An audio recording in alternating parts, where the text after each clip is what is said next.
And we continue with our conversations this morning.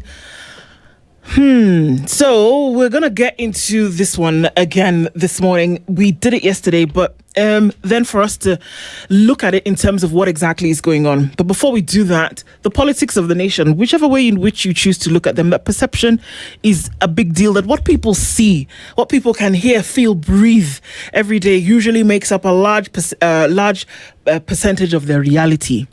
Let me tell you another thing, that if you take the politics and you pamper it and you take it to bed at night, you wake it up in the morning and feed it, that things can happen that would shock you. So that's what we keep saying, that don't put it in a place that's too close to you, because it might end up actually hurting you. Make the decisions that you need to make, engage on the levels that you need to engage on, and that is how you actually get the needle moving. All right, we continue with our conversations this morning. Thank you all of you for being in the room.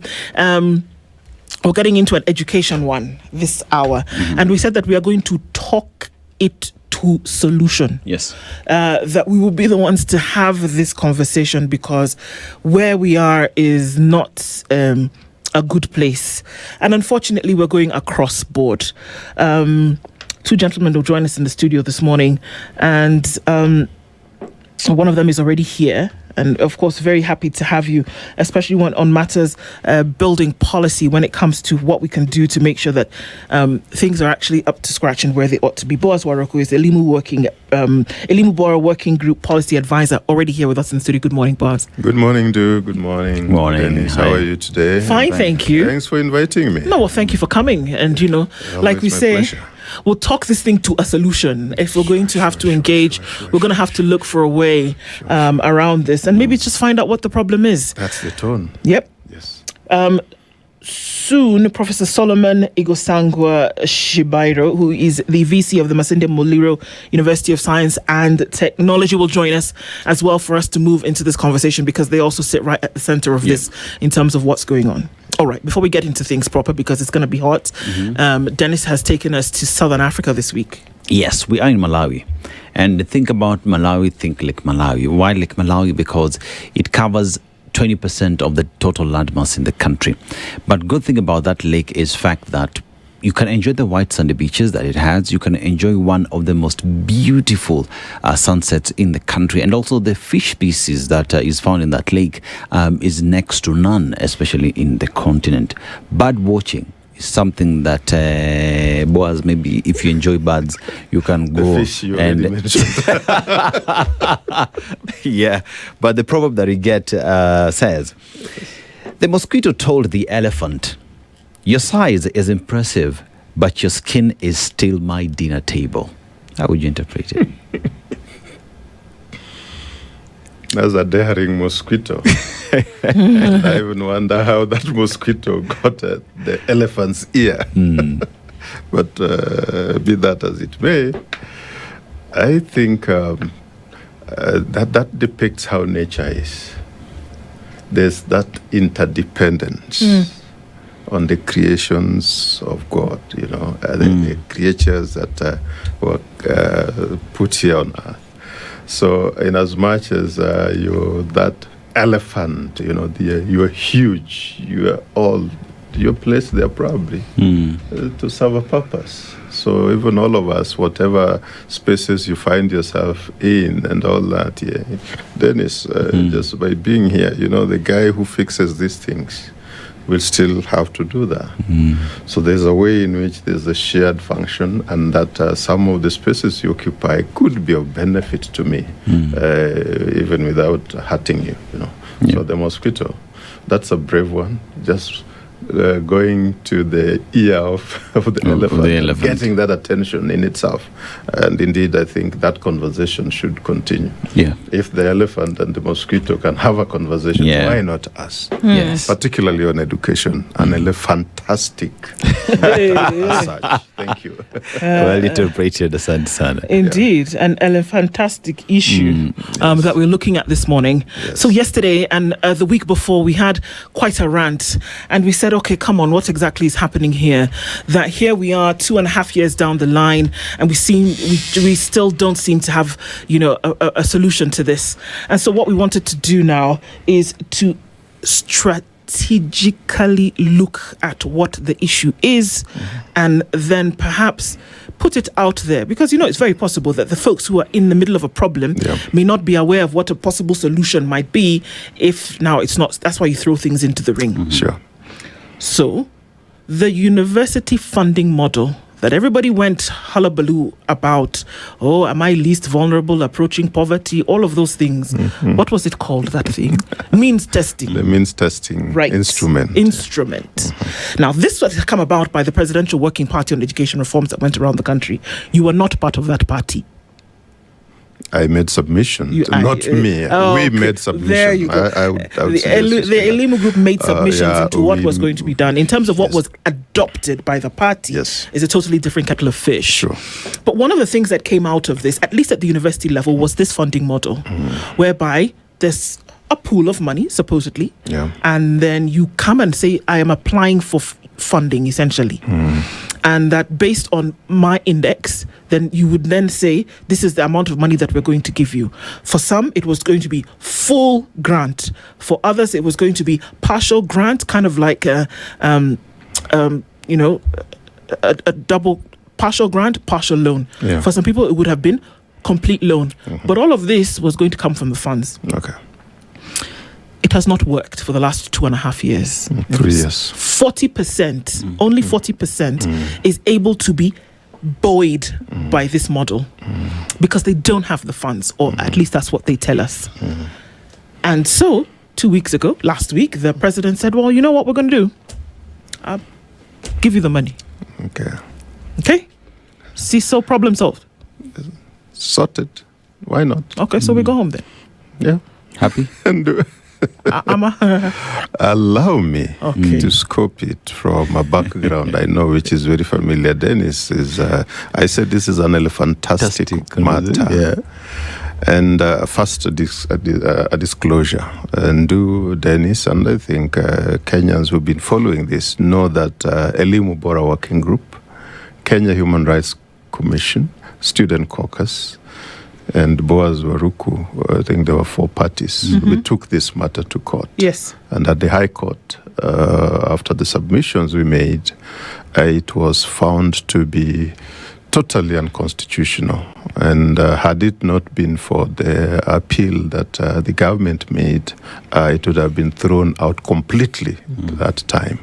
The issues that we raised are so many, and indeed, I would say that part of what the president alluded to last week, that there are young ones who would have wished to do certain courses, but because of affordability factor, when they looked at the prices, when they looked at the costs, then they opted for other things because they were saying, having gone through high school under duress, stress of funds, they wouldn't wish to get into another course where they were not certain they would be able to meet that cost. So that's part of what I think the president came out very, very openly about it. And so we actually...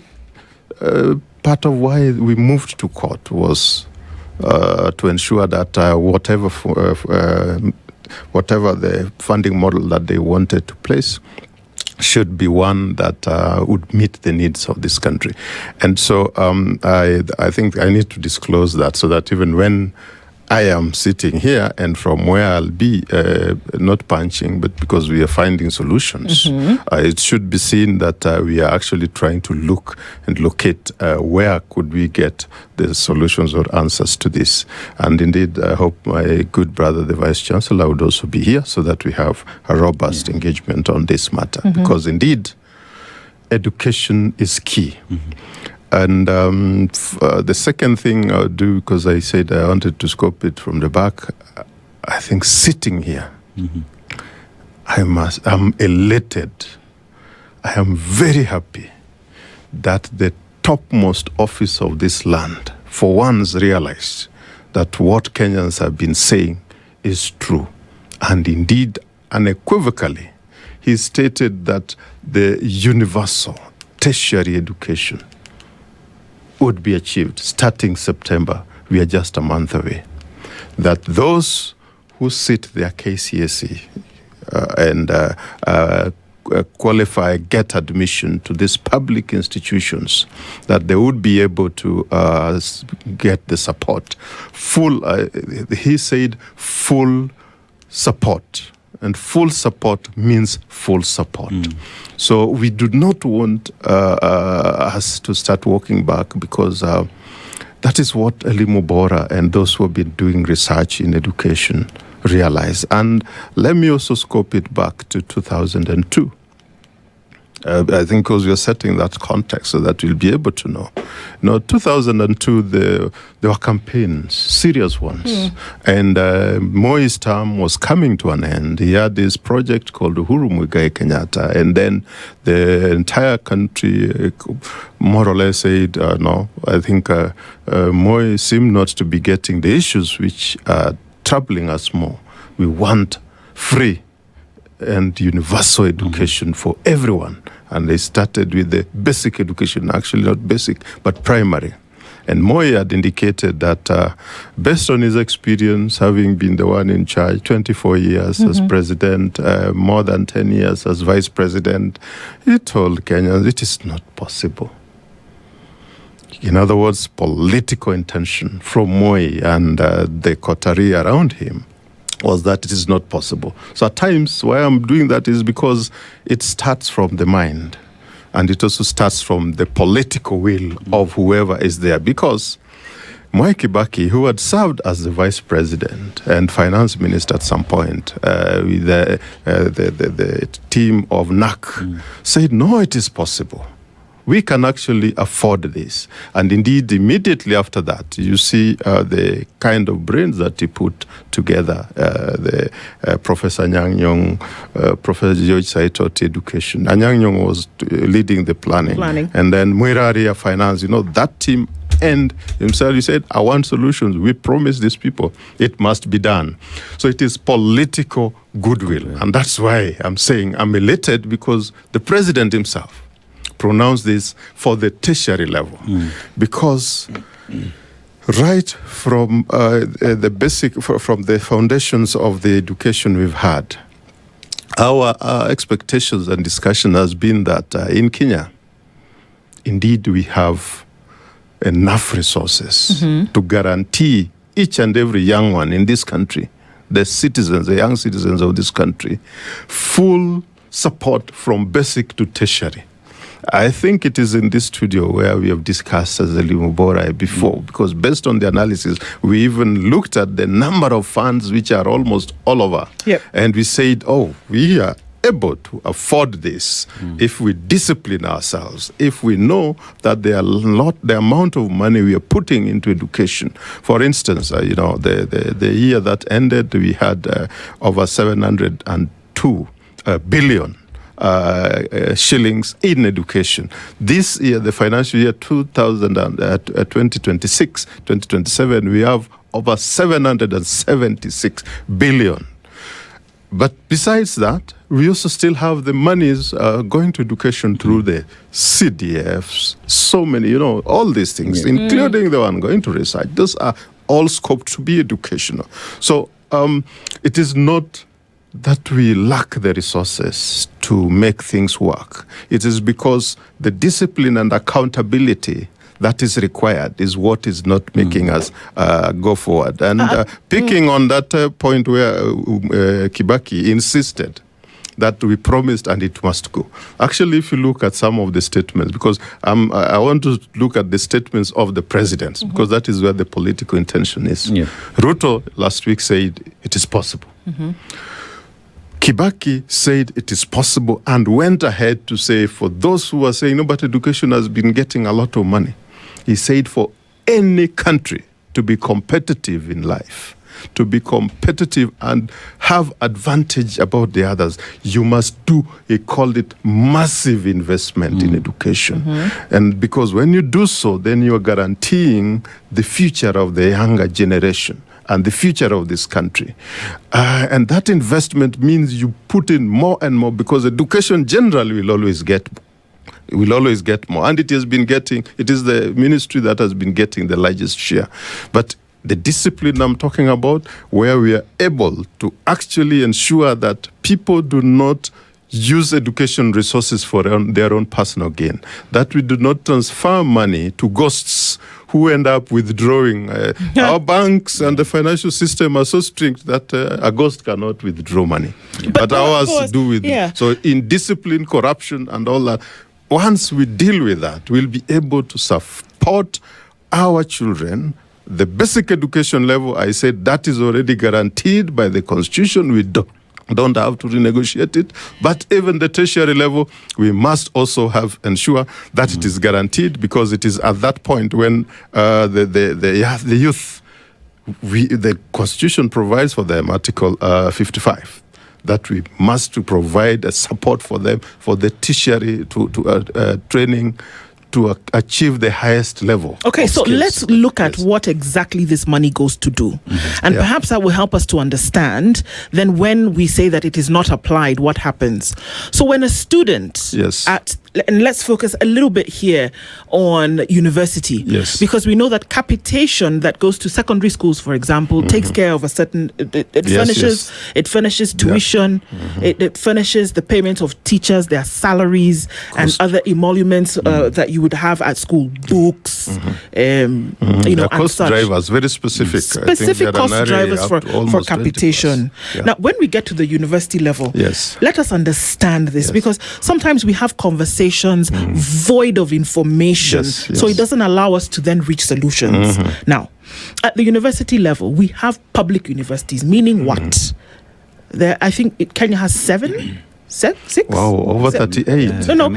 If we look at the ones that are held as parastatals, University of Nairobi. Actually, there are many. There are about 30. That are held as parastatals? There's 38. That are noted as parastatals. With charters. As Mm. public universities. But are held as parastatals is what I'm asking. When you say parastatal, you know, that was a term that was being used for the corporations established by government to provide. Yes. All right. So now we talk about with the charter for public universities. So now with the there are 38 chartered. So with the almost 40 public universities in Kenya, what we are talking about is that they are to an extent owned by government. Yes. That government is running them and is paying salaries of the teachers and the support staff, adjunct staff. Yes. All of that is being paid for by now. Yes. The students who attend these universities, when we say that you're going to a public university, number one, we know that the cost of that education then is heavily subsidized because it is owned by government, right?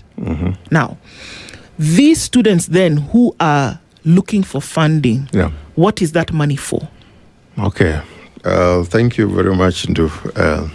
It would have been good even to get a little history about the funding of our public universities. Because what you're mentioning, there was a period in this country when students who joined the university would just walk from home. I'm saying walking includes flying, and nobody was flying. Leave their home. Just leave home. Just leave home to get to the universities. They'll walk from home to the university without anything and study. Why? Food was there for free. They were even being given something called boom out of pocket so that you're able to make, to cater for other things. Again, because when you say, I think that's what I'm asking. Yes. We need to be careful when we say this, because there's the assumption that on the side of the street, there are loaves of bread that are just hanging out there, and the students go pick up food and go. Somebody is paying for it. So when we say free, are we not talking about government-supported, funded programs? Yes. Okay. I just need to clarify. No, I'm very clear. What you are explaining is very clear, because actually when we talk of free, I like calling it universal. Yeah. And what the president talked about, full support, that essentially means what we are talking about. Okay. It means that already the costs, the needs of the learning at those levels have already been taken care of through the public pass. That the equipment that you require to train as media technologists, that as engineers and all that, those equipments have been purchased or are being serviced or are being upgraded, graded by those funds. That the teachers or the lecturers, there's a budget that is already being used to pay for them. That all the teaching and learning materials required, including at the university level, research component, that is going to be there. But when now you want the learners to go in, I think this is where we had a challenge with the model, which which has metamorphosized now twice. When President Ruto took over, there was the model they were calling the differentiated funding model. Yes. That differentiated funding model, they said, there are certain courses which would require a little bit more, and this more should be paid for by the government. They identified them and they said these ones will require that funding direct from the government, not placed on the head of any student. Okay. So in other words, you just budgeted for what does the University of Nairobi want? Jomo Kenyatta, Egerton, Moi, So if I Maseno, come in there, all if I'm that. studying one of these courses, pick one. If I'm Yes. studying medicine, Yes. and there was an additional cost to that, away from B.Ed, for example. Yes. That the additional costs, students and stakeholders are saying that cost should not be borne by me, but it should be borne by government. Yes, at that particular time, Okay. the government was supposed to shoulder that. Okay. And the analysis and the assessment done was that the universities were being starved of funds. In other words, education was not being prioritized even at that top level. Without that prioritization, then many of the universities, some are almost declaring redundancies. You saw that. Yes. Moi and Egerton are examples. I think we can cite authoritatively because that is on record, public record. So because the universities were not being funded as should have been, Ruto comes in and says, okay, now we want to have it as student-centered. You see the difference now that they were coming with. But when they say the student-centered, they loaded more of this funding on the student.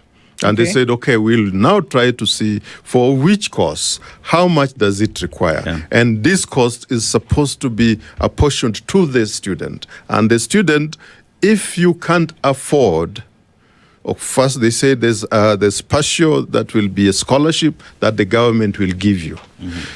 And then there's a component which now you'll apply to Higher Education Loans Board. And once you apply, then you are able now to, if you get the loan, then you are able to meet that cost. And then they said there's a household contribution. So you see, they were changing that kind of component in financing.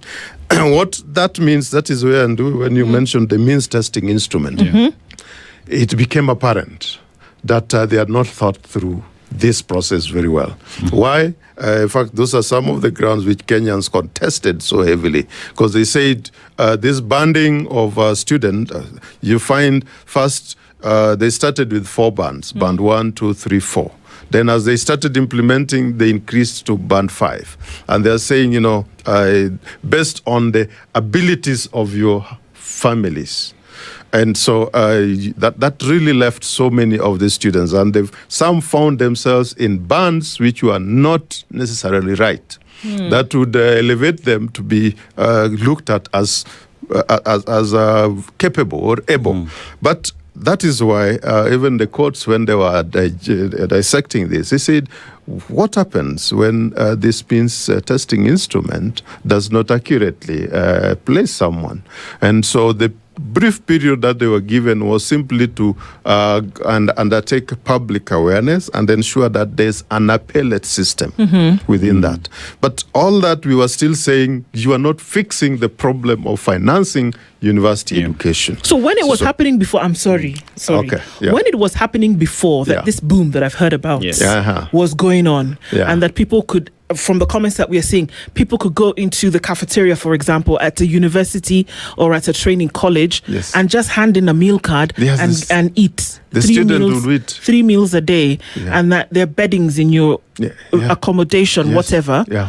Money was being put towards this function. Yes. So we are saying that over time, this seizure has taken place where the money, either not adequate or not at all, Yeah. is being applied to these very same True. things.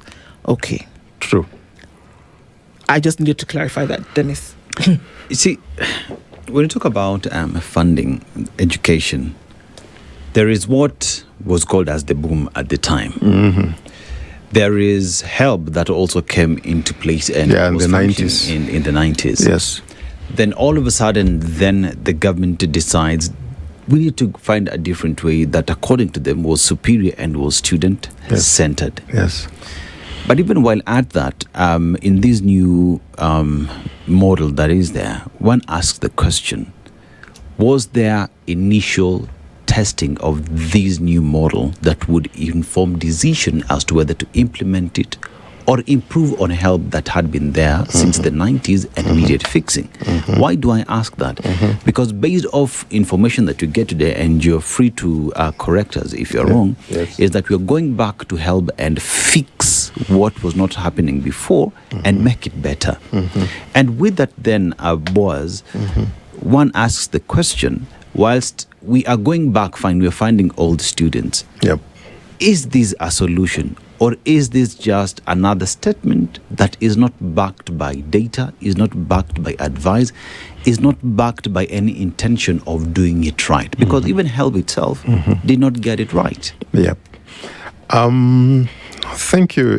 You are so spot on, because anything and everything we do in education, and indeed I know it should be even in other fields, should be backed by data, evidence-based. And before you introduce something new, first you must assess what is wrong with the existing framework. All these details, we had expected that they are the things that the Professor Munavu Commission, the Presidential Working Party. Of course, when I say Professor Munavu, I know the public understands that. So all these are the details that they needed to have addressed. Unfortunately, in our thinking, I had a disclaimer at the beginning, because that's why we challenged this. We felt that it was not done. We felt that was because there were several indicators. For instance, universities provided fee structures, which were so huge, and the differences were so huge, and you're wondering what then informs them in terms of changing or charging this, to the extent that private universities in the country became cheaper than the public university. We say this is a problem. We say this is a problem because the public universities should be more accessible and affordable for these young ones. And so it appears the due diligence, the data collection, the analysis and the evidence that was done was not sufficient. And indeed, for me, the facts do not lie, and we can revisit history. Some history I so resent. The introduction of this model, which has pushed out so many of the children from the TVETs and the universities, its introduction was not well thought out, and it was rushed. Because you remember, this was born out of the second interim report by the Munavu Commission to brief the president. The first interim report placed CBC, the junior school, domicile them in lower primary. The second interim report is the one that dealt with financing of higher education. And when that interim report was being unveiled, I think that was in July 2023, it was being unveiled. At the time, you remember the CUPS, that is Kenya Universities and Colleges Central Placement Services. They had been told not to open their portal for the applications and people to start making requests, because they were still conversing on how to roll out the financing, because they were more clear that they would change that. But when that second interim report was being delivered, I think the media records can bear us out, because again, any of us who've dared to ask for the blueprint of that second interim report did not necessarily get it. So the president at the time dismissed that second interim report. I think if you recall, because I'm saying some things are historical but recent history. He actually said, this is not what I expected. But you can imagine that that was a presidential function where he was literally getting a feedback and a report that he was supposed to launch.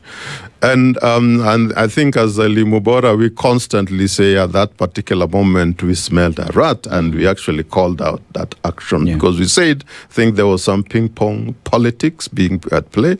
We said that it was not possible that a president can arrive at a presidential function and dismiss an interim report, pretending that he had not known the content. We said, and this one, there's some politics playing here. And at that particular moment, we started and continue to say, let us divorce politics from education. Because the moment you fuse this, then you do not know what the intentions are. But shortly after he dismissed, he called the media and said, now this is the blueprint. Which blueprint is what caused the chaos that we saw? Some student, more than 23,000, it was more than 24,000, who qualified did not even bother to apply. Why? Because the costs were so exaggerated, so high. That's why I'm saying the public universities became more expensive than private universities. And indeed, as we speak, that has completely not changed. That's why you'll find the private universities are thriving. They have engaged even multiple streams and a number of intakes. And the public university is still struggling. The students and learners in those public universities are still struggling on how do they do this. So what you're saying that evidence should have led us into something. We asked what was that terribly wrong that required for a total departure from the framework established by the HELB Act, because at that point it is the Higher Education Loans Board Act, which was the legal instrument for funding university or higher education. We said, how could they not just then address the gaps within that and then fix it? But it was a total overhaul, and the total overhaul then met a lack of preparedness. Because the legal framework, among the things that the court agreed with, I don't have to get into that because the appellate process, I think everything is almost done and it is just the delivery of its decision soon. But the fact that some of the things which you were asking, how come the gaps which were there had not been seen and had not been sealed? What was actually wrong? How can the new system, which was now centered on the student, made the student to feel so overburdened? For example, I'll give you practical examples of what happened.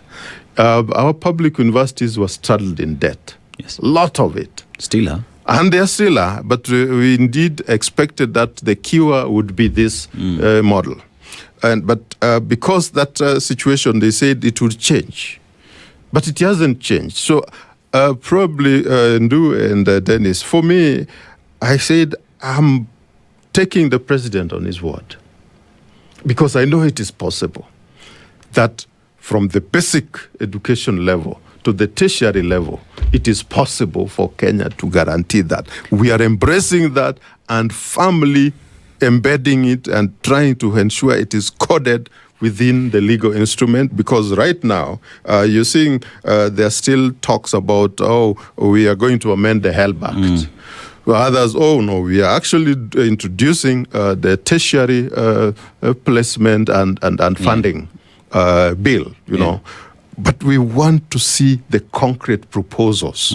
And indeed, I think because the president is our servant, when he makes pronouncements, let him make life a little bit easier for Kenyans. Not for politics or optics or for whatever it is. Because making it easier for us is that he should give us a document.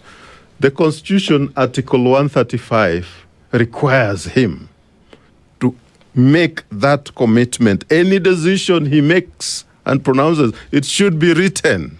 And so that then we can interrogate that and help him to improve it. But this one, we are taking him on his word. And we are saying, should that be implemented, we are able to protect it to ensure the right of every young person in this country. Because education funding for a very long time has been, I look at it from different perspectives. So there is what the student, then the parents pay to universities. Then there has been budgetary allocations that then the government as well gives the universities. Yes. And then there is the other component, which was a loan that would be transferred through help then to students. So you look at three sources of funding through education, towards our university education. But one thing was that we've never really discussed was then what after taking a student through university education, they've now graduated, because the third component, which is help loan, is supposed to be paid by the student immediately they get a job opportunity, right? Therefore, when you talk about university education, we equally should be talking about opportunities there are, so that these students, these graduates, would be able to give back to that kitty so that other students as well get these services. Are we really being serious when you're talking about, fine, we will fund, but we're not talking about also creating a good environment to have investors, to have these job opportunities, so that it is also not a burden to the government to continue funding university education, because those who went through the system have opportunities and they are paying so that their juniors as well can go through the very same process. Why does it end up just at we will pay? Thank you. What the question you're raising touches on the quality of what we're providing at the tertiary level, TVETs and the universities, because it was only with the quality that you can be assured that the economy would thrive. And of course, the economy is other factors being constant, other factors including politics of the land, democratic space and all. And for us as a country, I think ensuring that at the tertiary level we get the quality right, so that the components, the ones that you're referring to, I want us to really depart from that. Why? Because the president already pronounced that there'll be full support. Because if we are discussing still where we have come from, we want to be, I think Du said we are looking for solutions. And as a Limubora, we are here and saying solution is available, that the resources Kenya has is adequate with proper discipline and accountability to guarantee proper education. And I think, as has also been discussed by many Kenyans within, there's a team called the Kenya National Interface Team, with several other professionals and experts and veterans who have been in the field championing a cause for education and other issues in this country. We said, as a core national interest for this country, that education should be gotten right, so that even when we are going through muddy waters with everything else, but we are certain that through this quality framework providing education, we will be able to get the good engineers, the good doctors, the good teachers, the good clinicians, everybody, the IT, the media and all, who will be able to open up this space, including incubation at those highest level, incubation of good ideas, that is through the research fund. Why? Because a number of areas, a number of countries that have gone ahead do that. Look at China. They have invested heavily in education. In fact, right now, just as people are discussing this, the framework of education within the Chinese community is such that if, Dennis, you are able to just innovate something, top level innovation and all, necessarily being supported through whichever means and all that the certification that is assigned to that certification, in some corners, it is equivalent to a PhD certification. You can imagine that, because they know the value of innovation. In the country here, we delink research, proper research, at the university and the TVET level we delink it from the research that would cause the industrialization that we are looking at. And I think that detachment is now making us feel like when we go to the university and the TVET, we are doing research in partial fulfillment for a requirement of a diploma, of a bachelor's, of a master's, or we're dealing with theses and dissertations for the PhDs, It is not necessarily that. Our learning process should be integrated so that the quality parameters and the products that we have are the ones that are incubated. Look at, I give the example of M-Pesa. The IT people and the finance guys, gurus, thought through that and created it and has made services, just ensuring that financial system and service is much easier. That was an innovation created here in Kenya. I think until recently, even in the UK, they were not using the M-Pesa. And they realized that this thing is actually workable. So I'm saying not just on the finance and service areas, but we can innovate, we can create. We are doing so very, very well at the basic level and so particularly the secondary schools. You've seen annual science congress, technology and innovation. But then we do not pick those good ideas and support them and nurture them. So for me, when the president talked about full support, where we sit as a Limubora, we are looking at that. What does that full support mean? That full support means that all the provision, the needs of the learning, the training that would be taking place within the TVETs, colleges, and the universities are catered for from taxpayers' money without people saying there's a lot more money going in there.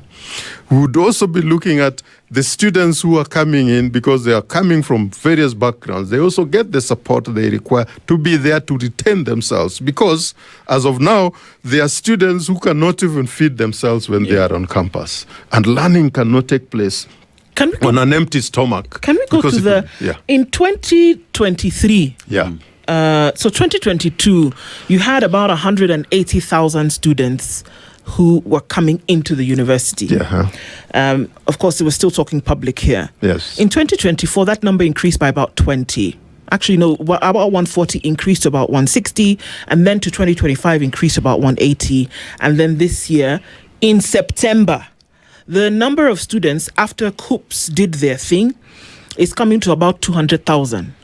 So what we are saying, Boaz, is that the model, which was only catering for about 40% of this whole number, because remember that even if you brought in new students in 2024, there were still students who are studying under this program. If you brought in new students in 2025, the 2023, 2024 were still in school. So you're coming into 2026 September, this intake, and you're still on top of the 180 from 2025, you're still on top of the 160 from 2024, and upon the 140 from 2023. Not even looking at who was coming before. Yes. So with this declaration is what we are saying, that the students who then need support, or everybody who is coming in, the 200 and something thousand in September, with the declaration from the president, will just show up to school, get whatever they need and start studying.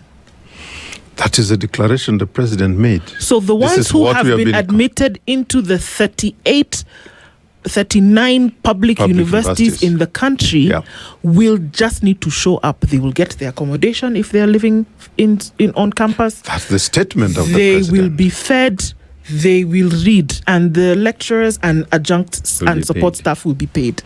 You are saying, that's why I'm saying the president's decision and statement should be there in written, because that's what the Constitution demands, 135, so that then we do not start misinterpreting him. Because for me, and from Limubora, where we come from, when he said full support is not 99% support.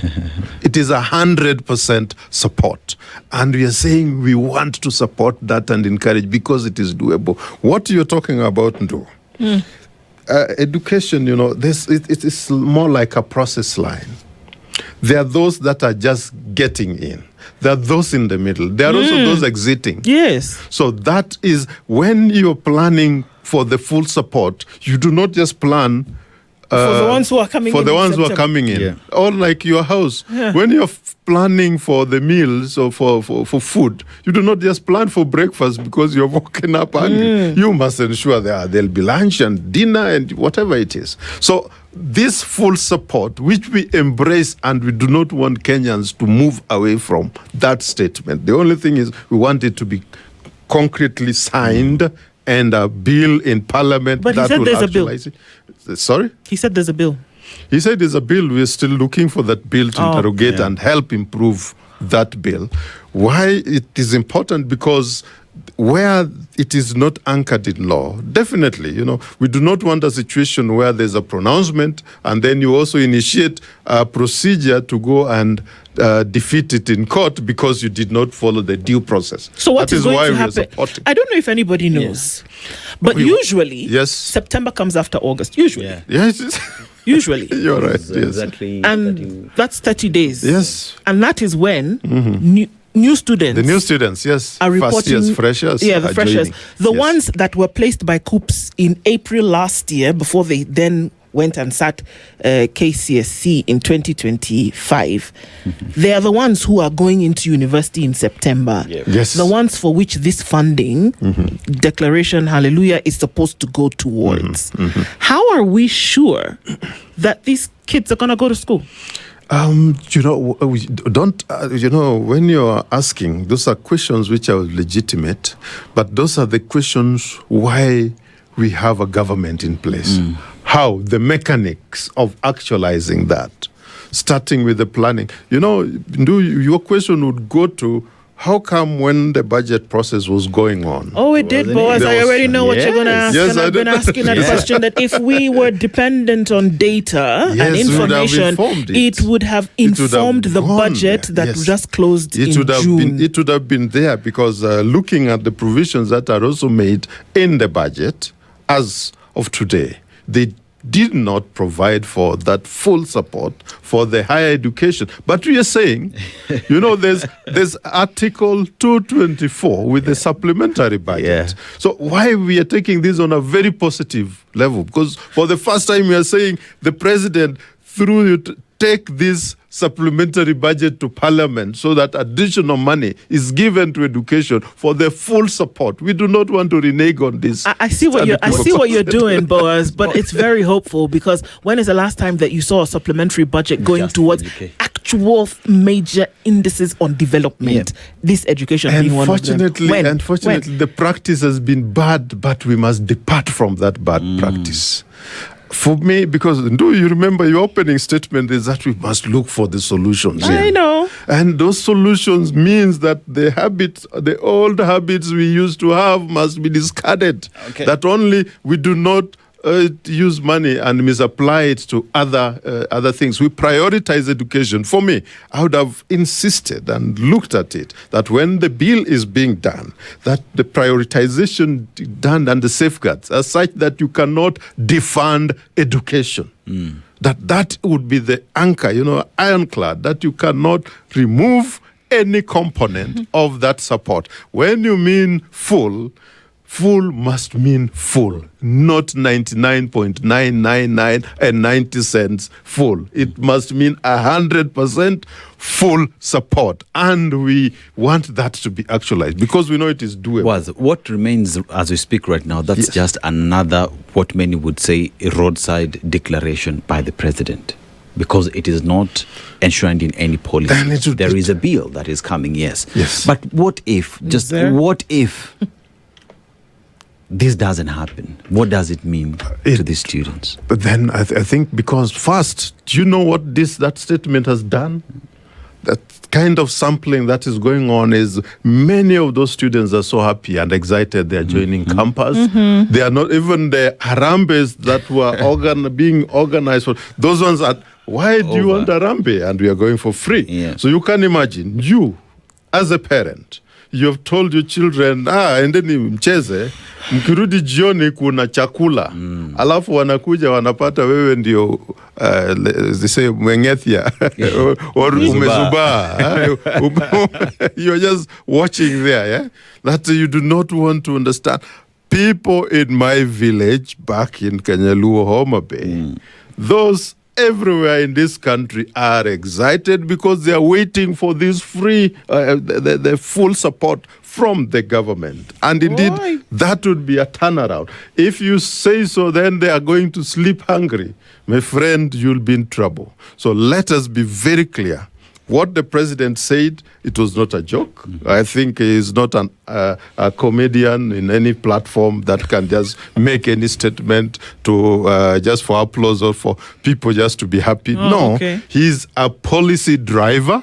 He's an implementer. He has an accountability to the public that whatever decisions that he makes are actually followed through with action. And I tell you, Ndu, in Kenya, this problem of always having the best legal frameworks, the best policies, and everything then collapses at implementation. We must depart from it. We know it has been a bad practice. We cannot carry it forward. Say hallelujah. Hallelujah and amen. So, Boaz says it's going to happen. Okay. It must happen. The president committed on that. And we must keep the president on his word. Political accountability means something.